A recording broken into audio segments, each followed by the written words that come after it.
우리가 지금 계속해서 하이델베르크 교리문답을 가지고 하나하나 그러니까 성경을 공부하는 거죠. 성경을 공부하는 건데 이것을 좀 교리적으로 좀 이렇게 우리가 구조적으로 본다고 생각하시면 됩니다. 그러니까 성경을 떠나서 공부하는 게 절대 아니라는 것을 여러분들 아셔야 돼요. 그러니까 이것도 성경이다, 말씀이다라는 것을 분명히 아시고 오늘도 말씀 앞에 나오십시오. 네, 우리가 이 하이델베르크가 지금 오늘 우리가 하는 부분은 사도신경을 다루고 있습니다. 이제 그 중에서 우리가 예수님의 정체성에 대해서 지금 배우고 있죠.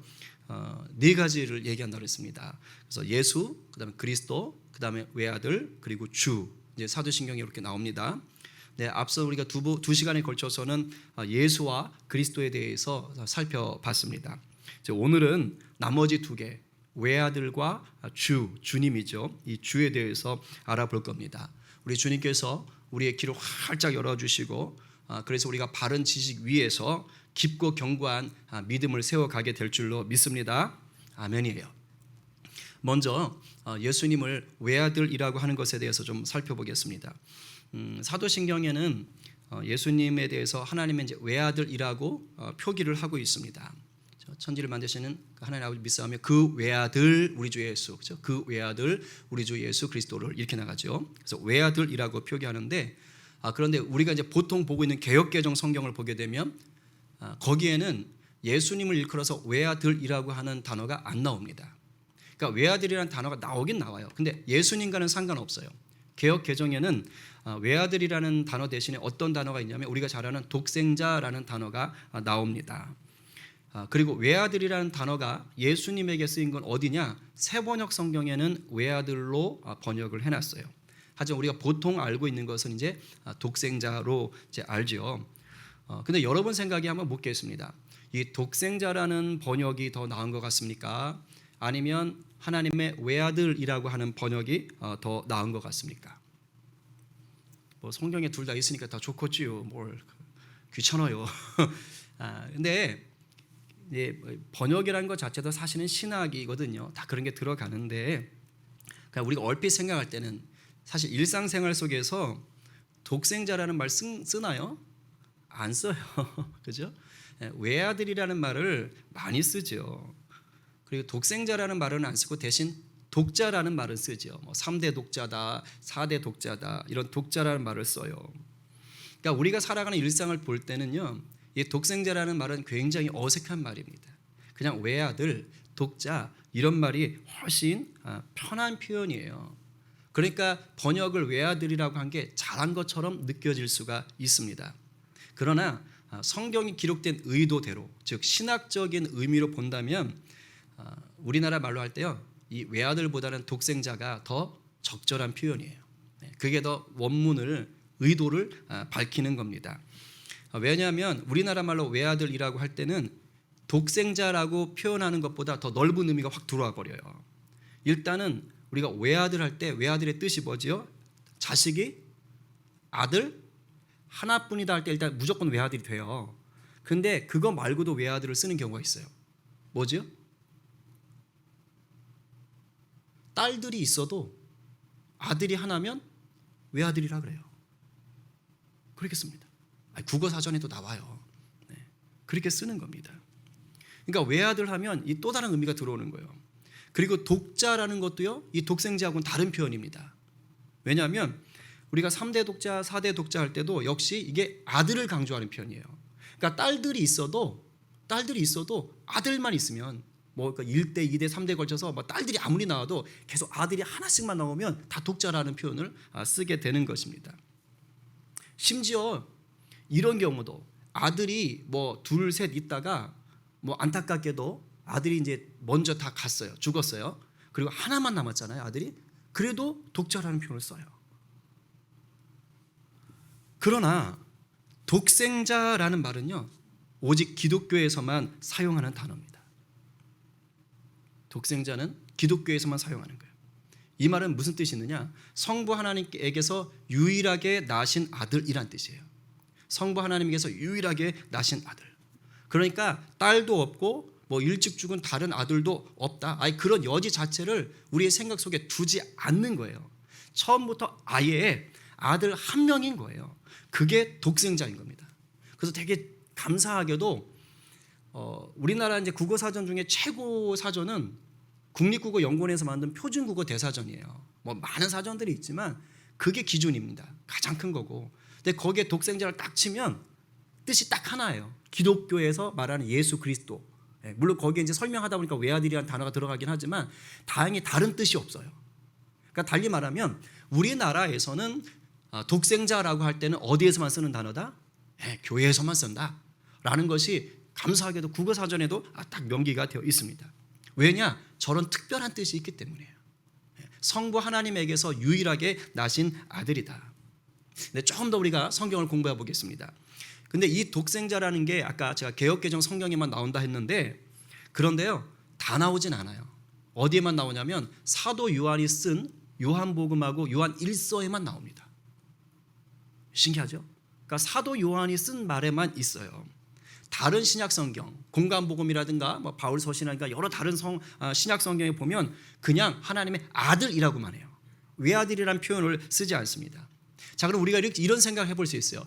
이상하다. 아니 왜 마태도 누가도 다 있는데 마가도 있는데 바울도 있는데 왜 유독 사도 요한만 예수님에 대해서 하나님의 외아들 독생자, 그러니까 독생자라는 표현을 왜 썼을까라는 거예요. 왜 썼을까? 왜 썼겠어요? 써야 될 필요가 있으니까 썼겠죠. 그렇게 생각하면 그러니까 아무 이유 없이 쓰지 않는 거예요. 써야 될 필요가 있으니까 쓰는 겁니다. 일반적으로 이제 성경이 쓰여진 시기를 보통 학자들이 얘기할 때 사도 요한이 쓴 요한복음이라든가 요한일서 또 요한계시록이 성경 신약 성경에 쓰여진 것들 중에 앞쪽이 아니라 뒤쪽에 쓰였다고 합니다. 가장 뒤쪽에. 그래서 보통은 기원 후 95년에서 100년 사이 뭐 더 뒤에 썼다고 얘기하는 사람들도 있고요. 그러니까 어쨌든 한 100년 어간에 가장 뒤쪽에 쓰여진 성경이라고 하는 거예요. 그 말은 뭐죠? 기독교가 생기고 나서 이제 많은 사람들이 복음을 받아들이고 있고 이방인들도 복음을 받아들이고 있다는 그 말입니다. 그리고 요한복음은 누구를 대상으로 썼느냐라고 보통 할 때 이방인들을 대상으로 썼다라고 학자들이 얘기를 합니다. 뭐 모두가 읽겠지만 유대인들도 보겠지만 이방인들을 대상으로 썼다 그런 거예요. 그런데 그때 당시에 요한복음을 쓸 때 당시에 이방인이라고 할 때는 누굴 얘기하는 거예요? 우리 동방 예의주국 우리 얘기하는 거예요? 아니에요. 그때 당시에 이방인이라고 할 때는 어딜 얘기해요? 헬라 문화권 사람들입니다. 그러니까 그리스 문화권 사람, 그리스인이 아니라 그리스 문화권, 헬라 대제국의 영향을 받고 있었던, 그러니까 로마까지 다 들어가는 거예요. 그 문화권 안에 있는 사람들을 대상으로 성경을 썼다는 거예요. 달리 말하면 그들에게 독생자라는 말을 꼭 해줘야 될 필요가 있었던 거예요. 왜냐? 헬라 문화 사람들은요, 신을 우리가 하나님을 섬기듯이 유일신을 섬기질 않아요. 헬라 문화 사람들의 섬기는 신은 무지하게 많아요. 다 신입니다. 그리고 그들에게 신은요, 인간화되어 있어요. 막 서로 신들끼리 결혼도 하고 자식도 낳고 막 그래요. 그러니까 이런 사람들 속에서 우리가 유대인들이 처음에 이제 복음을 들고 나가잖아요. 사도 바울이 복음을 들고 나가잖아요. 또 사도 요한이 복음을 들고 막 전하잖아요. 그러면 하나님의 아들이라고만 하면 그냥 하나님의 아들 예수 믿으세요 이렇게 하면 이 헬라 문화권 사람들이요 부담이 없어요. 마치 인도에서 신을 전한 거 비슷한 개념이에요. 왜냐? 자기네 신이 워낙 많거든. 그러니까 하나님이라고 하면 누구를 생각하느냐? 제우스를 생각하는 거예요. 왜냐면 자기네 최고 신이니까. 그리고 그냥 하나님의 아들 예수 그러면 제우스 신들 중에 자식들 많잖아. 그러니까 그 중에 하나인갑다. 그리고 우리가 모르는 또 하나의 아들이 있나? 이런 식으로 그냥 생각하고 넘어가는 겁니다. 그러니까 말이 안 되잖아요. 복음을 전하는 입장에서는. 그러니까 요한 입장에서는 이걸 좀 구분해야겠다 해서 일부러 여호와 하나님에게서 유일하게 나신 아들이다, 유일하다 라는 것을 강조하기 위해서 이 독생자, 유일하게 나셨다, 이 표현을 강조해서 쓴 겁니다. 그러니까 그들이 오해할 수 있는 걸 바로잡으려고 하는 거예요. 즉 많은 신들 중에 그 아들이 아니라 여호와 하나님의 유일한 아들인 예수를 믿으시오. 그걸 지금 강조하기 위해서 사도 요한의 성경 속에는 독생자라는 말이 들어가 있다는 것을 우리가 알 수 있는 거예요. 그래서 이게 사실은 굉장히 중요한 게 되는 거예요. 그리고 이 독생자라는 말 속에는 우리가 오해할 수 있는 의미가 담겨 있어요. 지금 제가 독생자의 뜻을 아까 뭐라고 했죠? 성부 하나님에게서 유일하게 그다음 뭐죠? 나신 아들. 요 나신이란 말 때문에 그래요. 나셨다라는 이 말 때문에 그래요. 우리가 저 나신이라는 말을 딱 들으면 당연히 뭘로 생각하죠? 태어났다라는 의미로 받아들이죠. 이상하죠. 당연한 거 이건 태어났다는 거. 그런데 이렇게 태어났다고 딱 생각하니까 어떻게 읽히냐면 그러면 예수님은 하나님에게서 태어났구나. 너무도 당연하게 이렇게 생각을 합니다. 근데 그 다음에 문제가 생길 수 있어요. 특별히 안 믿는 사람들, 이제 초보 신앙인들은 그러면 하나님이 예수를 만들었다는 얘기인가? 이렇게 가거나 여호와 증인처럼, 아니면 하나님에게서 태어난 아들이니까 하나님보다는 좀 못하겠구만, 이렇게 생각하는 거예요. 하나님보다는 좀 열등한 존재겠구만 예수가, 이렇게 생각을 하는 겁니다. 근데 실제로 이렇게 생각을 했더랬어요. 기독교가 처음 생기고 나서 이제 막 이렇게 전파가 될 때 실제로 이렇게 생각한 사람들이 있었습니다.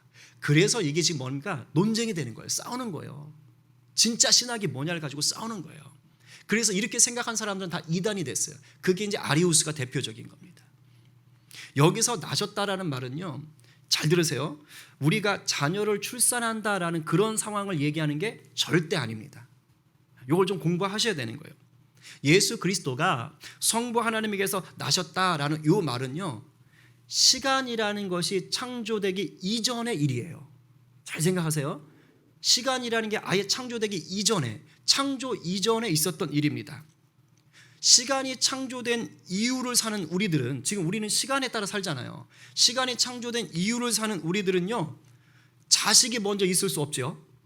자식이 있으려면 반드시 누가 먼저 있어야 되죠? 부모가 먼저 있어야 돼요. 그러니까 낳는 사람이 먼저 있어야 돼요. 그리고 낳은 그 자녀가 있는 거예요. 그러니까 먼저와 나중이 분명한 거예요. 왜? 시간 속에 사니까. 그래서 우리가 저렇게 나셨다, 태어났다라고 그 의미가 먼저와 나중으로 딱 구분이 되는 거예요. 그런데 생각해 보세요. 시간이 창조되기 전에는 시간 개념이 없잖아요. 그러니까 먼저나 나중이라는 말 자체도 없는 거예요. 물론 우리는 이해 못해요. 그냥 논리적으로만 알 수 있어요. 왜? 시간이 없으니까. 우린 그런 공간에 살아본 적이 없어서 우린 이해를 못합니다. 그러나 어쨌든 시간이 없으니 먼저도 없고 나중도 없는 거예요. 그래서 나셨다라는 말은 하나님이 먼저 계셨고 그 다음에 예수님이 나오셨다라는 뜻이 아니다 이 말이에요. 왜? 창조 이전에 있었던 일이니까. 이걸 먼저 생각을 하셔야 돼요. 그러면 나셨다라는 말이 왜 쓰였지? 왜냐하면 인간의 언어로 설명을 하려니까 쓴 거예요. 그래서 나셨다라는 말은 이런 거예요. 예수님은 하나님과 본질적으로 똑같다. 이제 더 어려워집니다. 어려운 표현이에요. 그러나 그냥 들으세요. 그리고 가급적이면 암기하시고 모르면 또 설교 또 들으시고 하세요. 그러니까 이런 겁니다. 하나님과 예수님이 본질적으로 같다. 아주 쉽게 말하면 이런 겁니다. 자, 여호와 하나님을 누군가가 창조했습니까? 아닙니까? 여호와 하나님을 누군가가 창조한 건가요? 큰일 날 소리죠. 그죠? 여호와 하나님은 창조 주신 거예요. 그 누구도 여호와 하나님을 창조할 수 없어요. 달리 말하면 여호와 하나님이 이런 본질과 똑같아요. 예수님이. 그럼 예수님도 창조됐다? 아니다? 아니다. 그러니까 예수님은 창조된 게 아니란 뜻이에요. 그리고 성부 하나님은 전능하셔요. 그러면 성자이신 예수님도 어떻다? 전능하시다 이 뜻이에요. 성부 하나님이 영원하세요. 그러면 성자 예수님도 어떻다? 영원하시다 이 뜻입니다. 그러니까 쉽게 말하면 성부 하나님과 성자 예수 그리스도는 그냥 영원 전부터, 시간이라는 공간이라는 개념이 있기도 전부터, 그때부터 뭐 했다? 항상 동일하셨다. 이걸 얘기하고 싶은 거예요. 그거를 나셨다는 말 속에 집어넣어버린 거예요. 또 하나 이 나셨다라는 말로 강조하고 싶은 건 뭐냐면요, 친밀하다 이 뜻이에요. 친밀하다. 그만큼 친밀하다. 그 누구도 하나님과 예수님과의 관계처럼 그런 친밀함을 누릴 수 있는 존재는 없다. 이걸 지금 딱 얘기하는 거예요. 그래서 이걸 하나님이, 여호와 하나님이, 성부 하나님이 이 표현을 알려주신 게 있어요. 이 친밀함을 우리 귀에 듣도록 표현하신 장면이 있어요. 그게 바로 예수님 세례받았던 장면이에요. 마태복음 3장 17절 한번 읽어볼까요? 자, 시작. 하늘로부터 소리가 있어 말씀하시되 이는 내 사랑하는 아들이요 내 기뻐하는 자라 하시니라. 아멘. 그러니까 하나님으로부터 나신 유일하신 그 아들, 그 친밀함, 그 어떤 것으로도 하나님과 예수님의 관계를 대신할 수 없고 그것에 침범할 수 없고 끼어들 수 없는 아주 독특한 극진한 사랑의 관계인 것을 하나님이 친히 알려주신 거예요. 육성으로 들릴 수 있게 하시는 거예요. 그래서 내 사랑하는 아들이다, 내 기뻐하는 자라고 하나님의 음성이 이 땅 지상세계 가운데로 들렸던 것입니다. 그러니까 성자이신 예수 그리스도가 뭐 성부 하나님에게 나셨다라고 하는 것은 우리가 생각하는 출산의 개념이 절대 아니다, 이것을 분명하게 아시고 하나님과 예수님 사이의 그 무한하고 극진한 사랑의 관계, 친밀함의 관계를 강조하기 위한 표현이다라고 생각하시면 그럼 여러분들이 이제 좀 신학적으로 바로 알 수 있는 것입니다.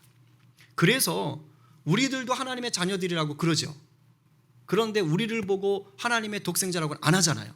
왜? 이걸 구분하려고 하는 거예요. 대신 우리를 위해서는 어떻게 하느냐? 물론 우리도 하나님과 친밀할 수 있죠. 그러나 하나님과 예수님과 같은 친밀함으로 누릴 수는 없어. 왜? 하나님과 예수님과는 신적인 친밀함인 거예요.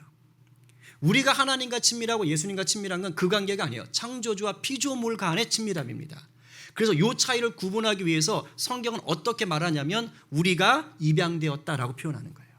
양자되었다는 거예요. 똑같은 자녀들인데, 똑같은 아들들 딸들인데 조금 구별된다는 거예요. 이렇게 읽어봅시다. 로마서 8장 15절 16절. 자, 시작.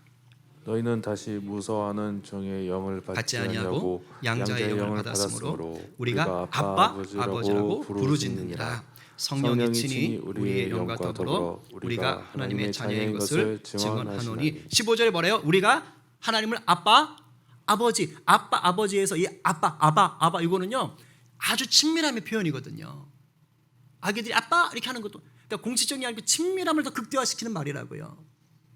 그만큼 우리가 우리 하나님과 우리 주님과 친밀함을 누릴 수 있다는 거예요. 그러나 양자된 자격이라는 거예요. 그래서 우리에게는요 신적 친밀함이 아니고 피조물과 조물주로서의 친밀함이기 때문에 입양되었다라는 표현을 쓰고 있는 것입니다. 그래서 예수님이 십자가에서 우리를 위해 대신 죽어주심으로 우리가 하나님의 자녀가 됐다는 것, 입양됐다는 것, 그로 인해서 우리가 놀라운 사랑 가운데 들어가게 됐다는 것을 우리가 요 상황들 속에서 다시 한번 좀 이렇게 느끼셔야 돼요. 아셔야 돼요. 그 놀라운 사랑, 그러니까 예수님이 하나님의 독생자로 오셨다는 것은 우리도 하나님의 자녀가 되기 위해서 오셨다라는 것을 아셔야 됩니다. 이걸 좀 생각하면서 하이델베르크 33문을 한번 읽어보겠습니다. 제가 문제 읽어볼게요. 정리하는 겁니다. 우리들도 하나님의 자녀인데 유독 예수님만 외아들, 정확히 말하면 독생자라고 불리는 까닭은 무엇입니까? 예수님만이 하나님의 영원하신 참 아들이시기 때문입니다. 그러나 우리들도 예수님을 통하여 은혜로 말미암아 하나님의 자녀로 입양되었습니다. 아멘. 우리는 입양된 자들입니다. 아셨죠? 그렇다고 뭐 차등이 있는 건 아니에요. 하나님 똑같이 사랑하십니다. 자, 그 다음에는 예수님 우리가 주라고 부르는 것에 대해서 한번 살펴보겠습니다. 여기서 주라는 거 한자로는 주인 주자를 쓰고요. 영어는 로드. 그 다음에 헬라어, 이제 이 신약을 쓴 언어지요. 헬라어로는 퀴리오스라고 합니다. 자, 예수님을 우리가 주님이라고 부를 때 우리가 성경으로 기록된 헬라어를 가지고 뜻을 보는 게 더 정확하겠죠. 가장 정확하죠.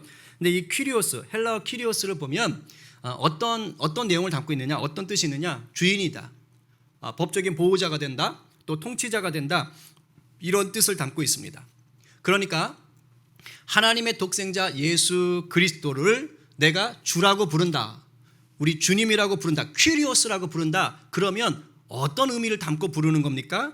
나를 죄에서 구원하신 하나님의 독생자 예수 그리스도가 누구요? 나의 주인이요 보호자요 통치자가 되십니다 라고 고백하는 거예요. 굉장히 중요한 고백입니다. 왜요? 안 그랬으면 우리가 죄로부터 그 비참함으로부터 영원히 멸망에 이르는 거 아니에요. 그런데 그런 우리를 구원하셨잖아요. 구원하신 것은 오직 누구로 말미암아? 예수 그리스도로 말미암아.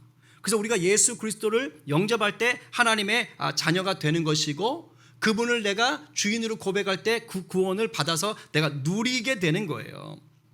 그리고 내가 주님 안에 계속 거하고 있을 때, 즉 나의 주인으로 모시고 있을 때 구원받은 것을 계속 삶 가운데서 만끽하면서 살 수 있는 거예요. 왜요? 내가 주인을 삼아야 그 주인이 나를 보호하고 책임지고 소유해서 다스려 주시기 때문인 겁니다. 그러니까 내가 주인으로 삼아야 된다는 건 굉장히 중요한 거예요. 그래서 우리를 구원했다라는 말을 성경에서 다른 말로 뭐라 그래요? 구속이라는 표현을 씁니다. 구속. 여러분, 구속이라는 말이 무슨 뜻이냐면 돈을 주고 값을 지불하고 샀다는 뜻이에요. 우리 용수 형제가 매주 수요일마다 정말 이렇게 생명의 물, 주님 대신 그 주님의 생명의 물을 갈망하며 음료수를 사와요. 고마워요. 그죠? 훔쳐온 거 아니죠. 어떻게 갖고 온 거예요? 사오셨죠. 돈 주고 사왔죠. 그래서 물은 그대 거지요. 그죠? 그래서 나눠주는 거잖아요. 사오는 거예요. 그러니까 저 물은 우리 용수 형제에게 구속당한 거예요. 쉽게 말하면 이런 의미인 겁니다. 그러니까 어떤 의미인 겁니까? 우리 고대 시대 보면 사람들이 이럴 때 쓰는 거예요. 노예들이 있었죠. 고대 시대는. 그럼 어떤 사람이 와서 주인이 와가지고 돈을 주고 그 노예를 삽니다. 그게 뭐예요? 구속하는 거예요. 그럼 그 사람의 소유가 되는 거예요. 주인의 소유가 되는 거예요. 그 노예는. 이게 구속입니다. 자, 그런데 이 주인이 굉장히 좋은 사람이에요. 그래서 노예를 사가지고 노예로 그냥 부리질 않았어요. 않고 그 사람에게 자유를 줬어요. 와, 좋겠죠. 근데 자유만 준 걸로 끝나지 않고 그 주인이 너 이제부터 내 아들 하자, 너 이제부터 내 딸 하자 하고 입양을 시킨 거예요. 이건 완전 노예 신분에 천지개벽할 복이 굴러떨어진 거 아니에요. 이런 일이 생기는 게 바로 뭐냐면 예수 그리스도를 통한 구속인 거예요. 우리에게는. 달리 말하면 뭡니까? 우리가 마귀의 권세 아래에서 죄의 노예로 살고 있었단 말이에요.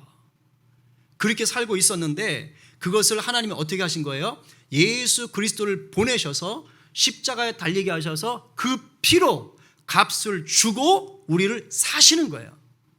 피값을 주고 우리를 산 겁니다. 그런데 죄의 노예로 그냥 두지를 않으신 거예요. 너 노예로 살았지? 너 그럼 나한테도 와서도 그냥 노예짓 해라. 이게 아닌 거예요. 그렇게 사서는 어떻게 했느냐? 자유를 주시는 거예요. 죄로부터 자유를 주시는 거예요. 죄에서 씻음받게 하시는 거예요. 그리고 그걸로 끝난 게 아니고 그 다음 어떻게 하는 거예요? 너는 내 아들이라고 입양하시는 거예요.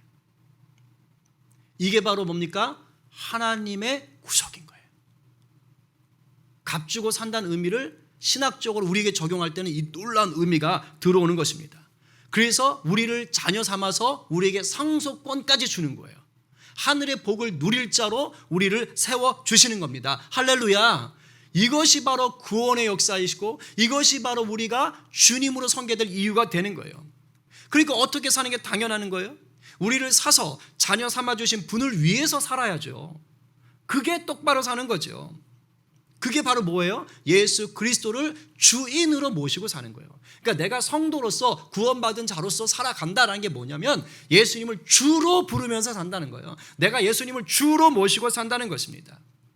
왜? 나를 소유하셨으니까. 내 주인이 되시니까. 나를 책임지시니까. 나를 보호하시니까. 그러니까 그분을 주인으로 삼는 거예요. 이것을 베드로 사도가 이렇게 표현하는 거예요. 한번 같이 읽어볼게요. 자, 시작.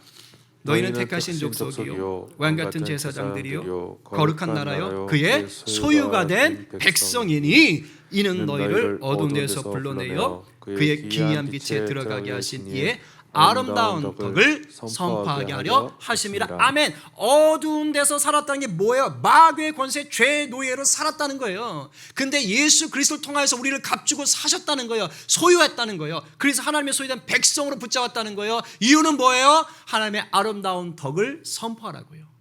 삶으로 살아내라고요. 그래서 우리를 구속하신 것입니다. 그래서 사도 바울은 이걸 좀 직접적으로 얘기합니다. 한번 같이 읽어볼까요? 고린도전서 6장 20절. 자, 시작. 값으로 산 것이 되었으니 그런즉 너희 몸으로 하나님께 영광을 돌리게 하라. 아멘. 이것이 바로 예수 그리스도 하나님을 주로 삼아서 우리가 살아가야 될 이유인 줄로 믿으시기 바랍니다.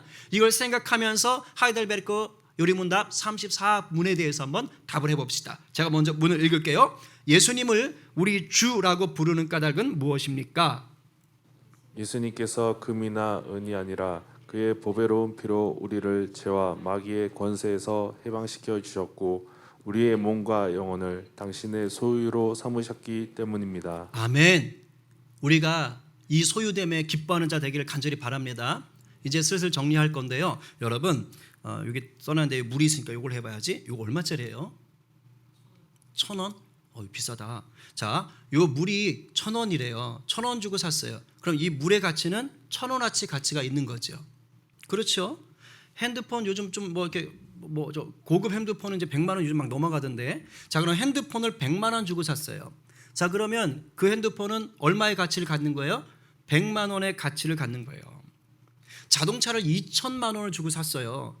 그러면 그 자동차는 얼마의 가치를 갖고 있어요? 2천만 원어치의 가치를 갖고 있어요. 여러분, 모든 값을 지불하는 만큼의 가치를 갖게 되는 거예요. 그렇다면 저와 여러분은 얼마만큼의 가치가 있을까요? 얼마만큼의 가치가 있는 거예요? 그건요, 내가 어디에 속해 있는지에 따라 달라집니다. 마귀에게 속해 있으면 우리의 가치는 죄의 노예 수준이에요. 마귀에게 휘둘리면 우리의 가치는 죄의 노예 수준이라고요. 뭐 값을 따질 것도 없어요. 죄송해요 이런 표현 써서 쓰레기 같은 가치겠죠. 그러나 우리가 예수님께 속해 있으면 하나님의 자녀가 되는 가치를 갖게 되는 줄 믿으시기 바랍니다. 아멘이죠. 왜입니까? 하나님이 우리를 양자 삼으시려고 자신의 독생자 예수 그리스도의 보혈로 우리를 사셨기 때문이에요. 제가 말씀드렸잖아요. 지불한 값이 그 물건의 가치를 결정하는 겁니다. 지불한 값 때문에 그 물건의 가치가 결정된다고요. 지금 예수 안에 사십니까? 그렇다면 예수님의 피를 주고 샀으니 우리의 가치는 예수님 가치와 같아지는 거예요. 할렐루야. 아멘이지요. 얼마나 이 놀라운 은혜입니까? 그런데요, 우리의 가치가 예수님과 같아졌다고 해서 모든 사람들이, 모든 믿는 자들이 예수님의 가치만큼 살아내는 것은 아니더라 이 말이에요. 그건 또 아니에요.